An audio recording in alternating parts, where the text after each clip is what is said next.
هو الذي يصلي عليكم وملائكته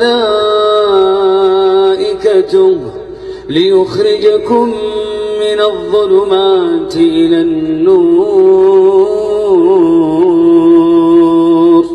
وكان بالمؤمنين رحيما. تحيتهم يوم يلقونه سلام. تحيتهم يوم يلقونه سلام وأعد لهم أجرا كريما. إخواني في الله، والله لو طبقنا هذه الآية: يا أيها الذين آمنوا اذكروا الله ذكرا كثيرا وسبحوه بكرة وأصيلا، لأن الجوائز من الله هو الذي يصلي عليكم، والصلاة من الله لك، الثناء لك عند جبريل. تخيل الله يثني عليك يا غالي، تخيل الله عز وجل يمدحك عند ملائكة لا يعصون الله ما أمرهم ويفعلون ما يؤمرون. نعمة عظيمة. وملائكته، حتى الملائكة تستغفر لك، حتى الملائكة تدعو لك. تخيل يا غالي لو أن أحد الصالحين الآن يدعو لك، ما هو شعورك؟ سعادة وطمأنينة في القلب. طيب أنا أقول لك، إذا طبقت هذه الآية في حياتك، ملائكة تدعو لك.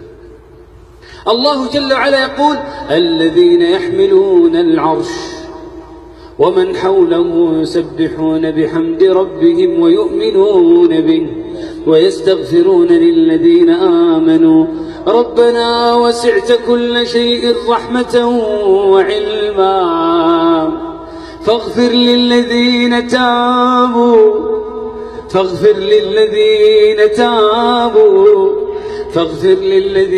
تابوا واتبعوا سبيلك وقهم عذاب الجحيم.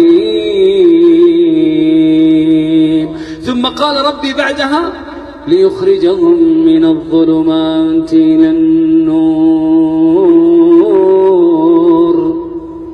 كم من شاب سمع آية فأخرجه ربي من الظلمات إلى النور. الفضيل بن عياض يا أخواني كان يريد السرقة، كان يريد أن يسرق، فسمع، شوف كيف بركة القرآن، فسمع رجل يقرأ كلام الله: ألم يأن للذين آمنوا أن تخشع قلوبهم لذكر الله وما نزل من الحق. ماذا قال الفضيل بن عياض؟ قال وهو يسرق: بلى قد آن، بلى قد آن، بلى قد آن. صدق ربي عندما قال: ليخرجكم من الظلمات إلى النور وكان بالمؤمنين رحيما. انظر إلى بركة القرآن وإلى بركة تطبيق هذه الآية في حياتك، وين توصلك، وين توصلك. الله عز وجل قال بعدها: تحيتهم يوم يلقونه سلام. شوف فين وصلتك، وصلتك إلى أعظم نعيم في الآخرة، لقاء الله. تحيتهم يوم يلقونه سلام. الله يسلم عليك. تحيتهم يوم يلقونه سلام وأعد لهم أجرا كريما. صدق الله عندما قال: والله يدعو إلى دار السلام ويهدي من يشاء إلى صراط مستقيم. صدق ربي عندما قال: لهم دار السلام عند ربهم وهو وليهم بما كانوا يعملون. والله متى العبد استقام بشره ربي بعدها بدار السلام. إن الذين قالوا ربنا الله، يا توحيد، علق قلبه بالله. إن الذين قالوا ربنا الله ثم استقاموا فلا خوف عليهم ولا هم يحزنون. شوف هذه الاستقامة وين توصلهم. أولئك أصحاب الجنة خالدين فيها جزاء بما كانوا يعملون.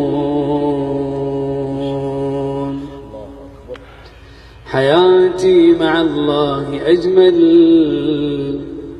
مع الله تحلو الحياة، وقلبي إليه تبتل صياما دعاء صلاة. علق قلبك بالله. يقول أحد السلف: المسارعة إلى الله بالقلوب أعظم من المسارعة إلى الله بالأبدان. فعشان كذا إلا من أتى الله بقلب سليم. ولا تخزني يوم يبعثون،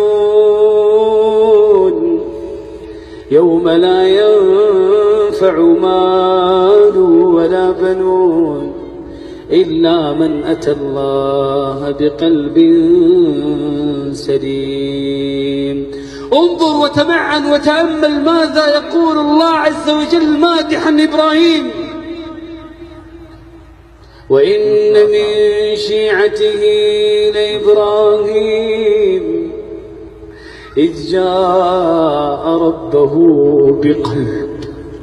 بقلب ماذا؟